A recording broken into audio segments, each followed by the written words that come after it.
2BR02B by Kurt Vonnegut Jr. Everything was perfectly swell.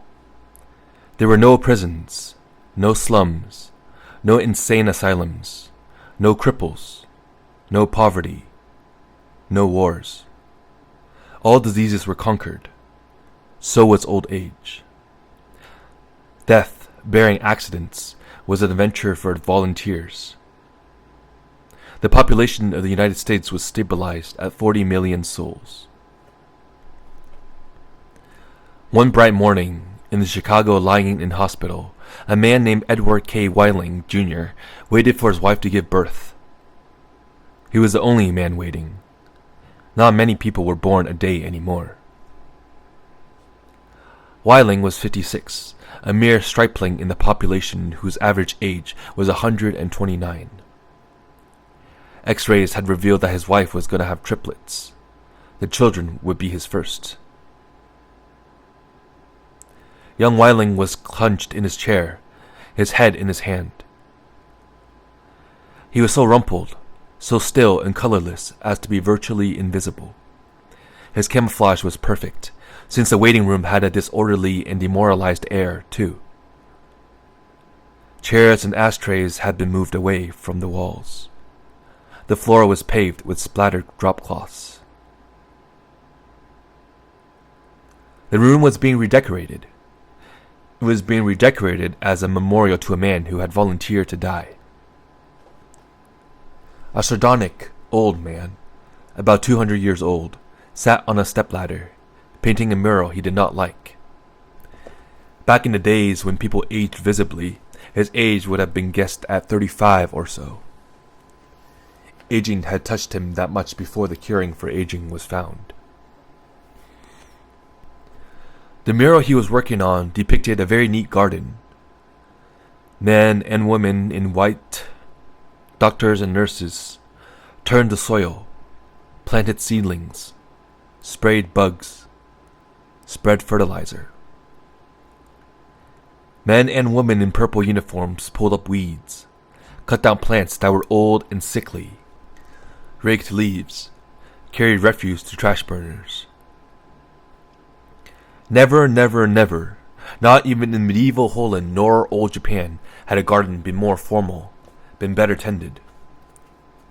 Every plant had all the loam, light, water, air, and nourishment it could use. A hospital orderly came down the corridor, singing under his breath a popular song.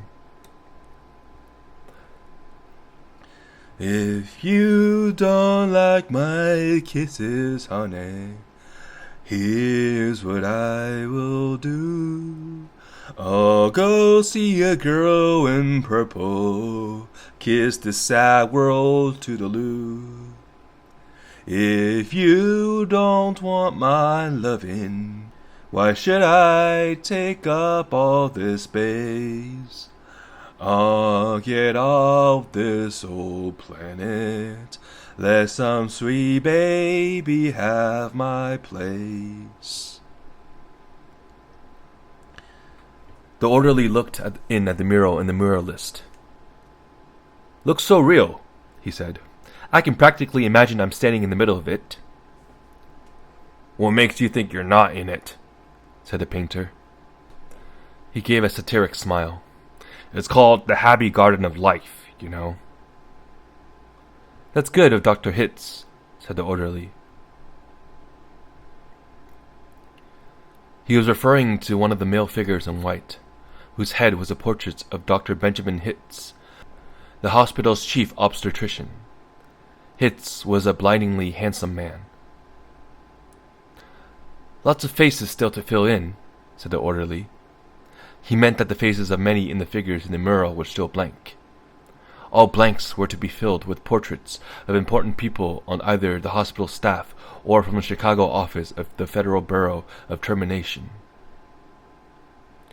Must be nice to be able to make pictures that look like something, said the orderly. The painter's face curdled with scorn. You think I'm proud of this daub? He said. You think this was my idea of what life really looks like? What's your idea of what life looks like? Said the orderly. The painter gestured at a foul drop-cloth. There's a good picture of it, he said. Frame that, and you'll have a picture a damn sight more honest than this one. You're a gloomy old duck, aren't you? Said the orderly. Is that a crime? Said the painter. The orderly shrugged. If you don't like it here, Grandpa, he said, and he finished the thoughts with the trick telephone number that people who didn't want to live anymore were supposed to call. The 0 in the telephone number he pronounced not. The number was 2BR, not to be. It was the telephone number of an institution whose fanciful sobriquets included Automat, Birdland, Canary, Catbox, Delouser, Easy Go, Goodbye Mother, Happy Hooligan, Kiss Me Quick, Lucky Pierre, Sheep Dip, Warring Blender, Weep No More, and Why Worry? To be or not to be was the telephone number of the municipal gas chambers of the Federal Bureau of Termination.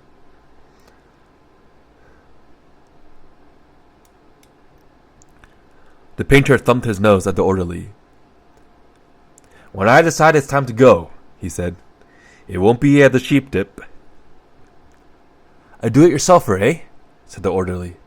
Messy business, Grandpa. Why don't you have a little consideration for the people who have to clean up after you?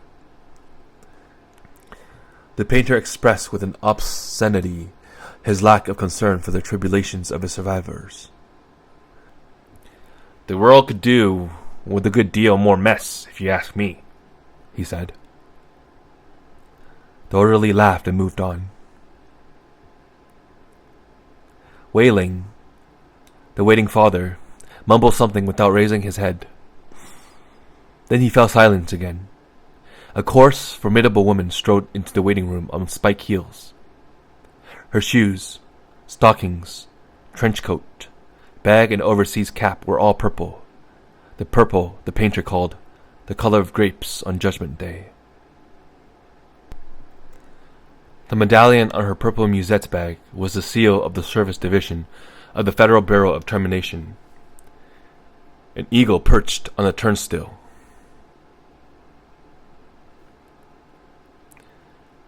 The woman had a lot of facial hair, an unmistakable mustache, in fact. A curious thing about gas chamber hostesses was that, no matter how lovely and feminine they were when recruited, they all sprouted mustaches within 5 years or so. Is this where I'm supposed to come? She said to the painter.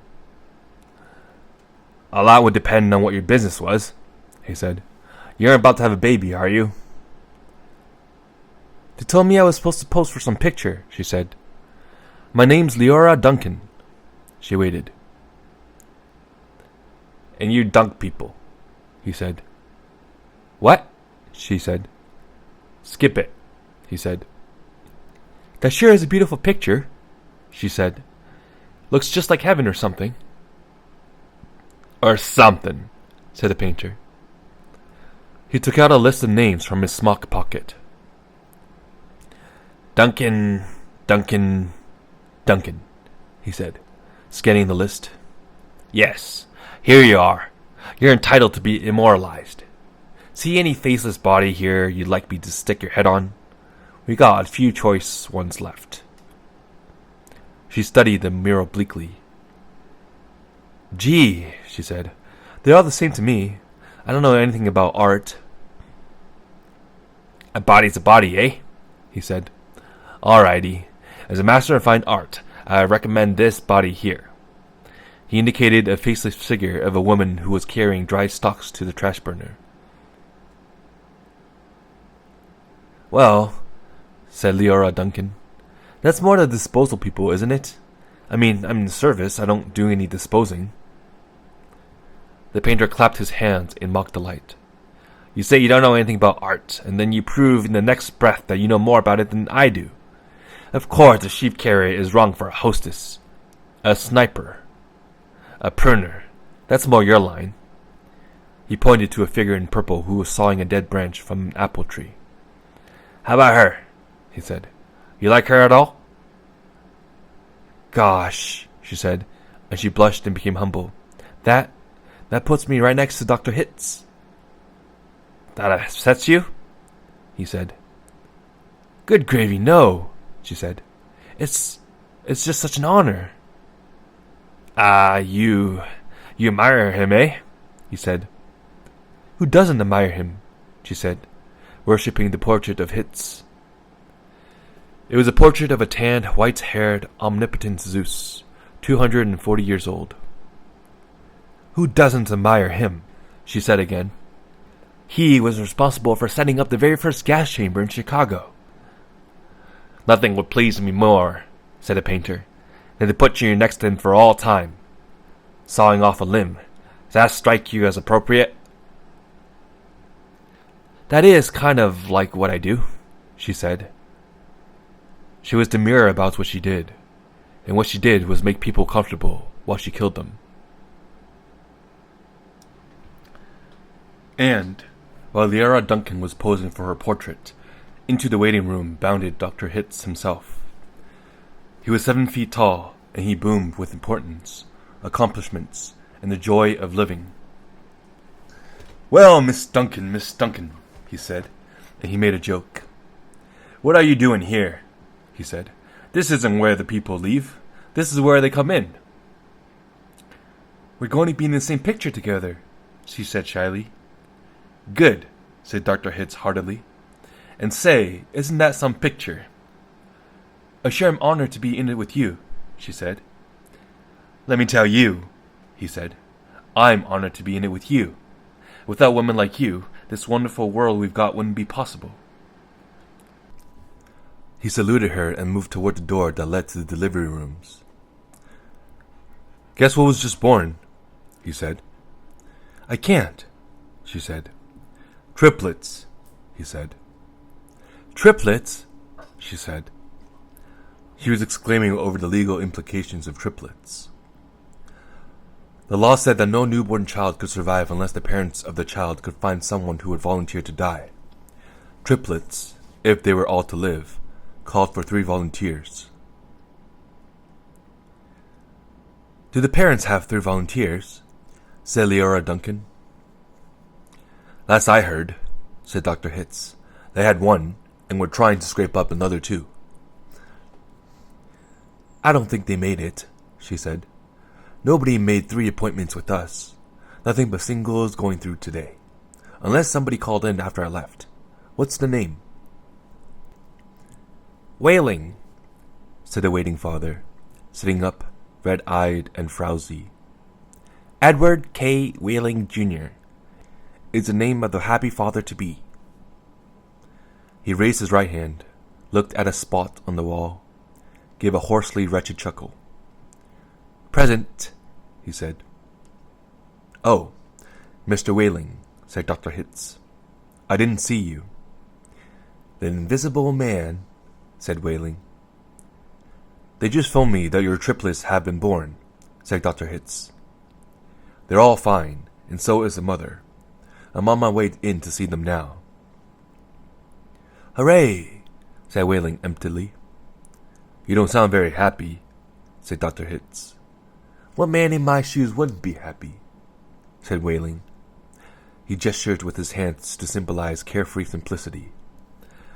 All I have to do is pick out which one of the triplets is going to live, then deliver my maternal grandfather to the happy hooligan and come back here with a receipt. Dr. Hitz became rather severe with Whaling, towered over him. You don't believe in population control, Mr. Whaling, he said. I think it's perfectly keen, said Whaling tautly. Would you like to go back to the good old days, when the population of the Earth was 20 billion, about to become 40 billion, then 80 billion, then 160 billion?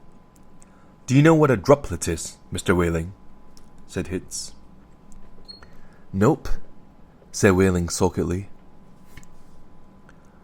A drupelet, Mr. Whaling, is one of the little knobs, one of the little pulpy grains of a blackberry, said Dr. Hitz. Without population control, human beings would now be packed on the surface of this old planet like drupelets on a blackberry. Think of it. Whaling continued to stare at the same spot on the wall. In the year 2000, said Dr. Hitz, before scientists stepped in and laid down the law, there wasn't even enough drinking water to go around, and nothing to eat but seaweed.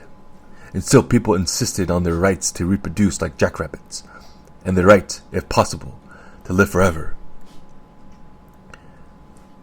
I want those kids, said Whaling quietly.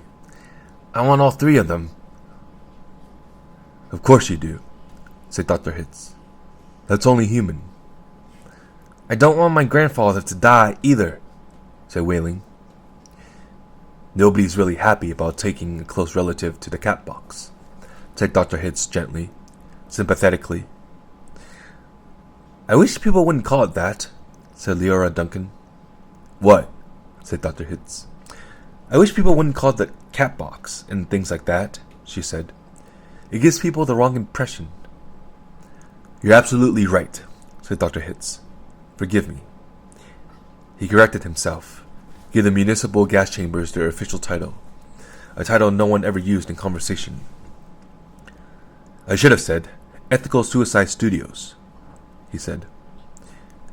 That sounds so much better, said Leora Duncan. This child of yours, whichever one you decide to keep, Mr. Whaling, said Dr. Hitz, he or she is going to live on a happy, roomy, rich, clean planet, thanks to population control. In a garden like that mural there. He shook his head. 2 centuries ago, when I was a young man, it was a hell that nobody thought could last another 20 years. Now 20 centuries of peace and plenty stretch before us, as far as the imagination cares to travel. He smiled luminously. The smile faded as he saw that Whaling had just drawn a revolver. Whaling shot Dr. Hitz dead. There's room for one, a great big one, he said. And then he shot Leora Duncan. It's only death, he said to her as she fell. There, room for 2. And then he shot himself, making room for all 3 of his children. Nobody came running. Nobody, seemingly, heard the shots. The painter sat on the top of his stepladder, looking down reflectively on the sorry scene.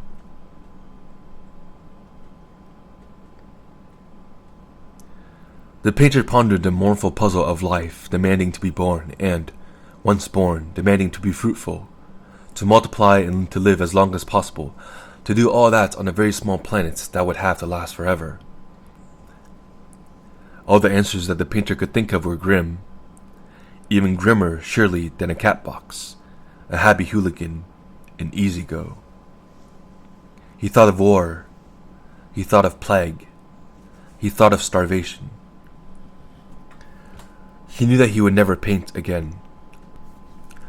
He let his paintbrush fall to the drop cloths below.